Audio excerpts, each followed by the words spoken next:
Hola, ¿qué tal están? La conciencia. En este vídeo ofreceré algunas consideraciones sobre lo que es la conciencia.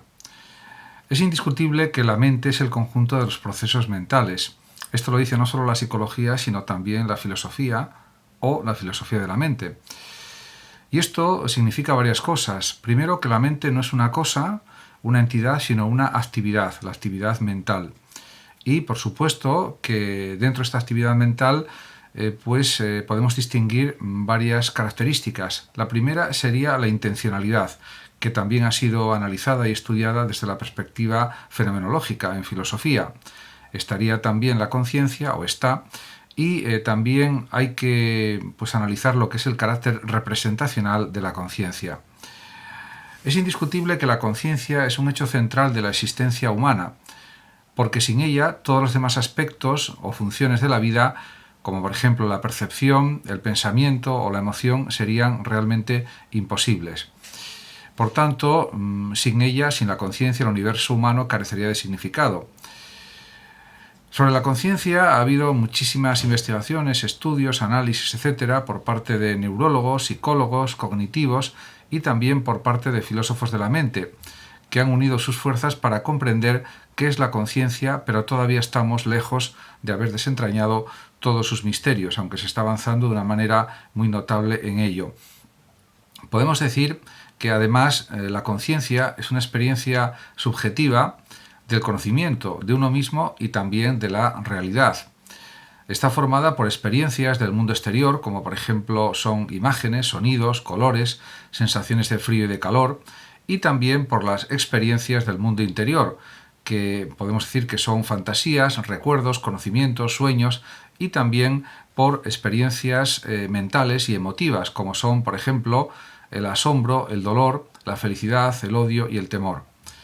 Como también afirmaba el psicólogo William James, la conciencia es una especie de corriente o flujo de conocimiento o de conocimientos siempre cambiante, y además podemos decir que el conocimiento permite ejercer un control voluntario y comunicar a los demás lo que queremos, lo que pensamos, etcétera.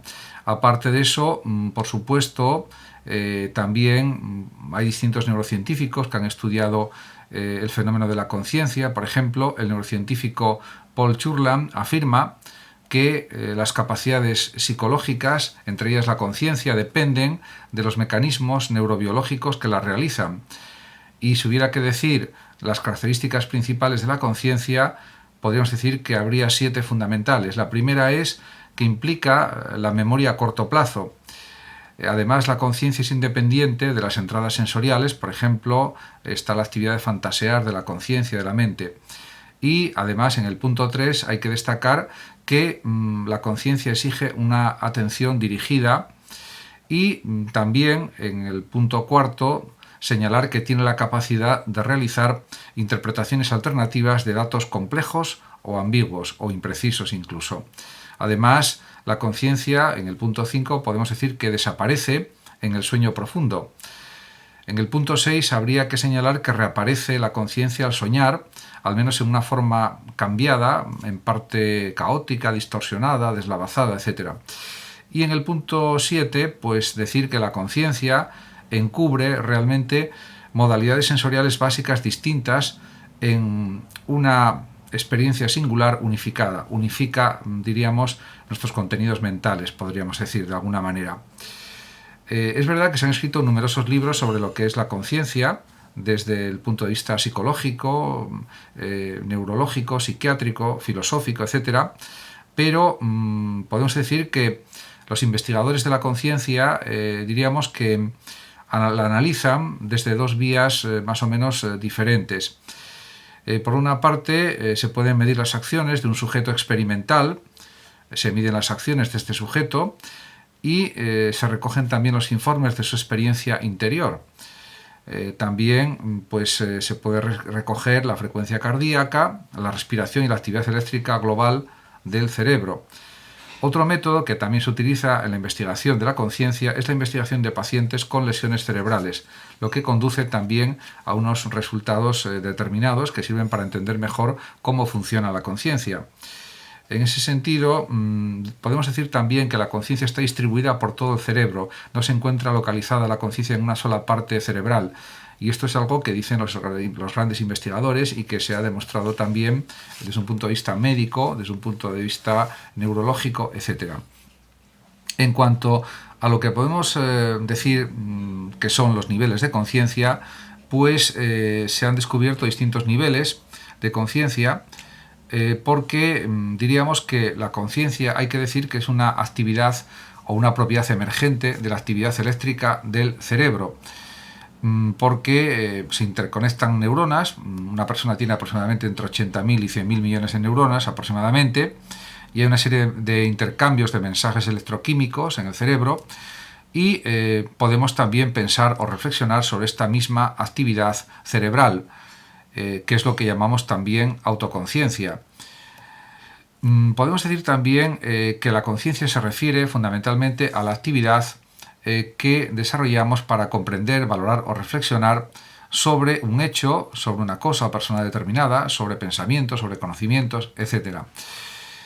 También podemos decir que la conciencia incluye, de una manera muy clara, también nuestras sensaciones y pensamientos, los recuerdos y los sentimientos que tenemos en cada momento de nuestra vida. Hay dos formas también de procesar la información, que son el pensamiento vigil o de vigilia y el pensamiento onírico o de los sueños. El pensamiento vigil consciente, o el pensamiento en vigilia, nos permite percibir a las personas, los acontecimientos y lugares como algo real y significativo. Significa también estar lúcido mentalmente y dirigir nuestra conducta. En ese sentido, los procesos cognitivos, como por ejemplo la percepción, el aprendizaje o la inteligencia, pues sirven para adaptarnos claramente a las situaciones de la vida y para también planificar acciones en el presente y acciones en el futuro. Por otra parte, también hay que señalar que en el pensamiento onírico de los sueños, que es inconsciente, pues que se origina durante el sueño, también hay una pérdida de la conciencia y también de las exigencias del mundo externo. Pero también el sueño es necesario para el cerebro y para la propia vida de cada sujeto. En ese sentido, podemos decir que todos los seres humanos experimentamos distintos estados de conciencia que pueden surgir, por ejemplo, después de escalar una montaña, de escuchar música clásica, etc. Sin embargo, hay estados de conciencia que difieren de la conciencia normal y se producen por la fatiga, por ejemplo, el cansancio, la meditación, la hipnosis, etc. Los psicólogos franceses Jean Delay y Pierre Pichot describen 7 estados de conciencia que se pueden medir con el electroencefalograma, y son los siguientes.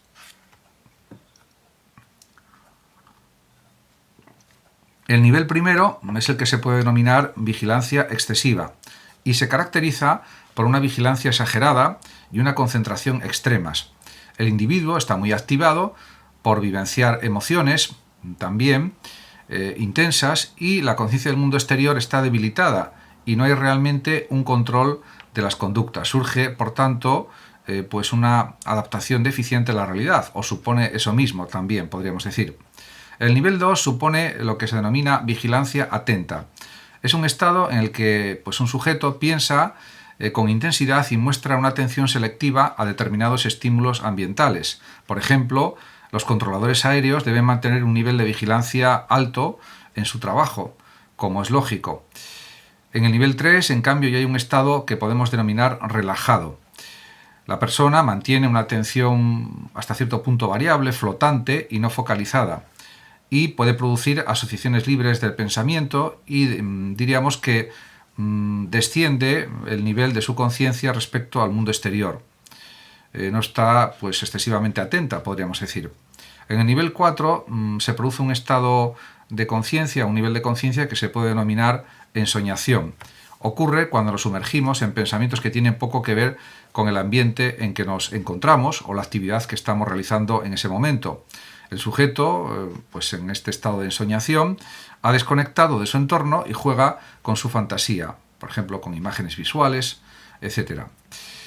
También está el estado mental o diríamos el nivel de conciencia que se puede denominar sueño ligero, que es el nivel 5. En él existe claramente una pérdida de la conciencia del mundo externo y la imaginación visual y auditiva es intensa, pero diferente a la que se da en los sueños. A continuación podemos describir lo que es el nivel 6 como nivel de conciencia, que es el del sueño profundo, que consiste, como es lógico, en la pérdida de la conciencia de los estímulos externos y en la imposibilidad de recordar los contenidos de la conciencia. Y por último está el denominado nivel 7, que es el estado de coma, que, como se sabe, desde una perspectiva médica, se caracteriza por la incapacidad de reacción ante estímulos externos. No hay actividad motora ni uso del lenguaje y puede estar causado o provocado por traumas cerebrales, lesiones cerebrales, agentes tóxicos, ataques epilépticos o accidentes de tráfico, etc. Muchas gracias a todos por su atención. Saludos como siempre a los oyentes de Radio Sofando de México. Y por último decir que los que lo deseen pueden compartir este vídeo en sus redes sociales, darle like o suscribirse a mi canal de YouTube. Hasta siempre.